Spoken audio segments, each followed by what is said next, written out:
ওমর সকালবেলা একটা জায়গা থেকে এসে বাড়ি ঢুকলেন। এমন সময় এক ভিখারি যা বললেন, কে আছেন গো বাড়িতে, আমাকে কিছু সাহায্য দাও। খলিফা ওমর বলল, কি আসলো আমার বাড়িতে? ভিক্ষা চাচ্ছে। খলিফা ওমর মুসলিমের নিজ হাতে নিজে ভিক্ষা বা দান করাটা বেশি পছন্দ করছে। খলিফা বাড়ি থেকে বেরিয়ে আসে, কিছু দান ওই ভিখারির হাতে দিয়ে দিবে। দেওয়ার পরে দেখে ভিখারির সামনে একটা বাচ্চা দাঁড় করা।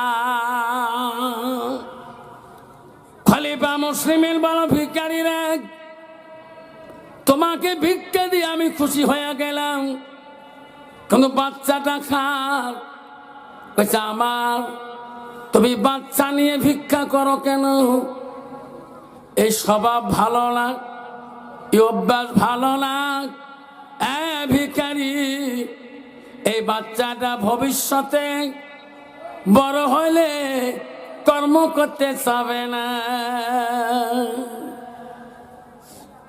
ভিখারি, আর কোনদিন যদি এই বাচ্চাকে নিয়ে কারো বাড়িতে যাও, আমি হযরত তোকে ছাড়ি দেব না। ভিখারি বলল, খলিফা আপনি এত রাগ করেন কেন? বাচ্চাটার খবর জানেন কেন? এই বাচ্চাটা কবরের ভিতরে 1 বছর পর্যন্ত জিন্দা ছিল। সুবহানাল্লাহ। খলিফা বলছি, কি?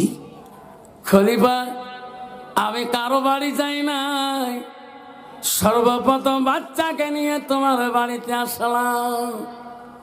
খলিফা ওমর বলল, বেচারে ভিখারি, এই বাচ্চাটা 1 বছর কাল কেমন করি কবরে ছিল, আমাকে শোনা যাবে? ভিখারি বলল, খলিফা আপনি যদি শুনতে চান আমি শোনাবো। আল্লাহ কবরের ভিতরে কেমন করে বাচ্চাটা 1 বছর জিন্দা রাখিনি। আপনারা শুনবেন না? আল্লাহ রাখতে পারি কিনা? খলিফা ওমর বলবে, থাক, বলো বলো কেমন করি কবরে রাখি। ও খলিফা, আমি এক সময় আমার অভাব ছিল গো। আমার বিবিকে আনার পরে আমার ঘর সংসার করিতে অভাব অনাটন বেশি ছিল। একদিন খেয়েছি, 2 দিন খাই নাই, 2 দিন খেয়েছি, 3 দিন খাই নাই, থাকতে পারি না খিদের জ্বালা। ও গো খলিফা, আমি বাড়িতে এসে দেখি আমার বিবি খিদের জ্বালায় কাঁদতেছে। বিবিকে বললাম, বিবি কান্দো কেন তুমি? ও গো স্বামী, 2 দিন থেকে কিছুই খাচ্ছি। খলিফা, বিবির চোখের পানি দেখে আমি সহ্য করতে পারলাম না। বিবিকে বললাম, বিবি রে, আমি বিদেশে এখন সফরে যাব কাম কাজ করতে, তোকে আমি আর কষ্ট দিতে পারি না। অন্য দেশে কাজ করি, টাকা পাঠাবো, তুমি আরাম মতন খাইতে পারবি, তোমার আর কোনোদিন অভাব হইবে না।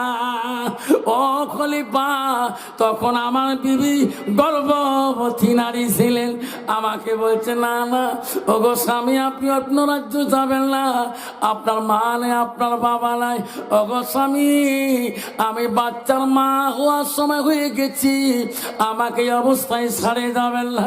ও গো স্বামী গো, আমাদের বিপদ কাল নিদান কালে আপনি যাবেন না। খলিফা মুসলিমিন, আমি আমার বিবিকে বলছি, না তুমি বারণ করিও না, আমাকে বাধা দিও না। ওরে বিবি, তোমার পেটের বাচ্চাটা আমি আল্লাহর হাওলা করে তুলাম, আল্লাহ আমার বাচ্চা আল্লাহ ইবাদত করবে। জোরে কোন সুবহানাল্লাহ। বিবি, খলিফা, আমার বিবি যখন আমি বেডিং করতে বাঁধলাম, আমার বিবি আমার পা পর্যন্ত ধরি কাঁদছিল। স্বামী যাইও না, বিদেশে যাইও না, আমার না খেয়ে থাকবো, আপনার চেহারা দেখে থাকবো, 1 দিন খাবো 2 দিন খাবো না, 1 দিন খাবো 2 দিন খাবো না, স্বামী তো আমাকে ছাড়ি যাবে না। খলিফা মুসলিম বিবিকে বলতাম, বিবি রে তুমি যতই কান্দো না কেন রে বিবি, আমি বিদেশে যাব, এই ঘরে অভার আমি রাখতে দেব না। ও খলিফা আমি চলে গেছিলাম, বিদেশেই চলে গেছিলাম, কাজকর্ম করি, ও গো খলিফা পয়সা পাঠে দেয়। আমার বিবি প্রসবের সময় হয়েছে, বাচ্চা জন্ম সময় হয়েছে, প্রসবের বেদনা শুরু হয়েছে, আমি বাড়িতে ছিলাম না।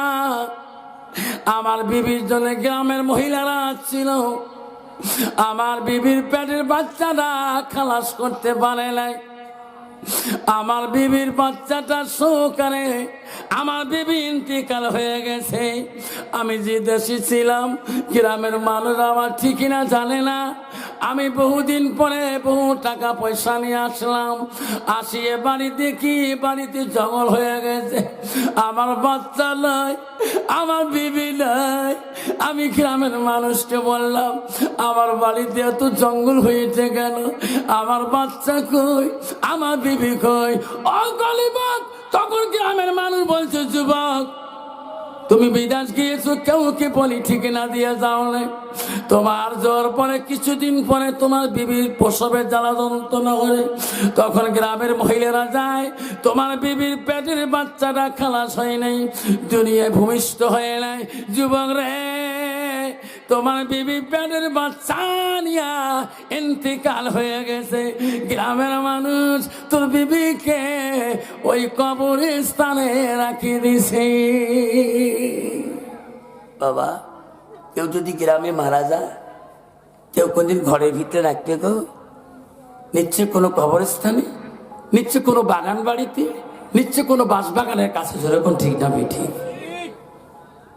খলিফা আমি বাড়ি দেখি কান্দি, আমার বিবি যাবার কালে বলছে, স্বামী গো জান না, এটা আমার সাথে দেখা,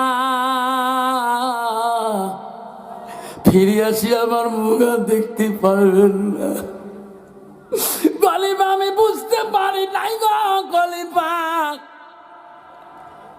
আমি ওই দিন যদি বুঝতাম, আমার বিবি বলছে স্বামী গো যান, আর বোঝা জন্মে দেখা হবে না। ও খলিফা আমি যদি ওই দিন বুঝতাম, আমি বিদেশে গেতাম না। আমি কান্দি, আমার মহব্বতের বিবির জন্য কান্দি, আমার বাচ্চাটার জন্য কান্দি। খলিফা গো গ্রামের মানুষ আমাকে বোঝায়, আমাকে ডেকে নিয়েছে, বলে বাবারে কান্দিস না, কান্দে কি হবে, তোর বিবি তো মারা গেছে।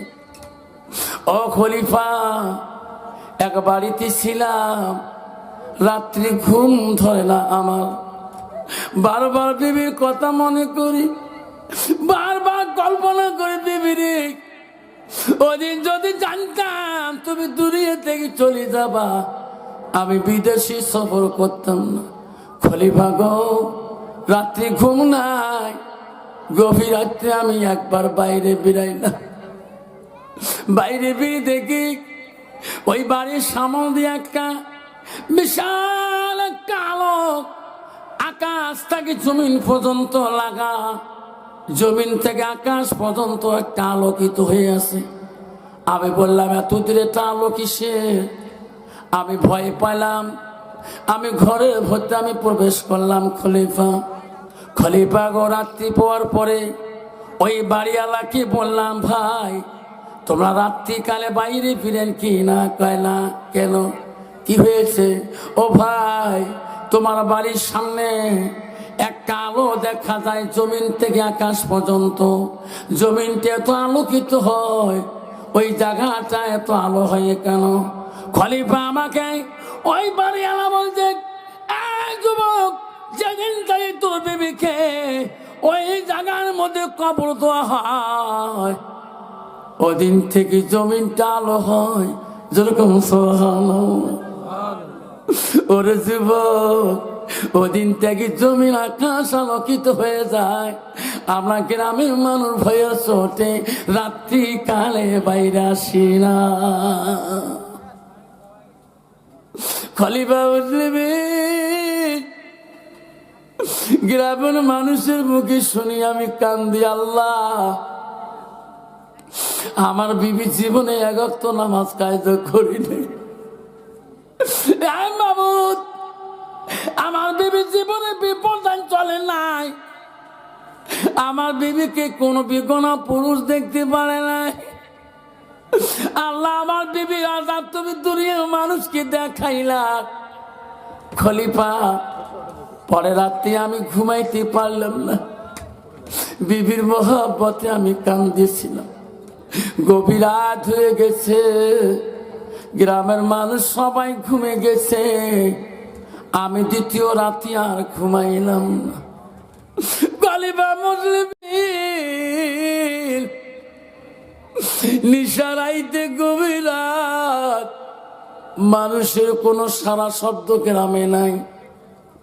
আমি চোখের পানি ফেলে বলে, আল্লাহ মরণের সময় বিবিটা দেখতে পারি নাই, আমি মরণের সময় দেখতে পারিনি। আজকে রাত্রিকালে আমি ওই আলোকিত কবর কাছে যাই, আমি আমার বিবির কবরটা দেখতে চাই। জোরে বল সুবহানাল্লাহ। নাই থাকবে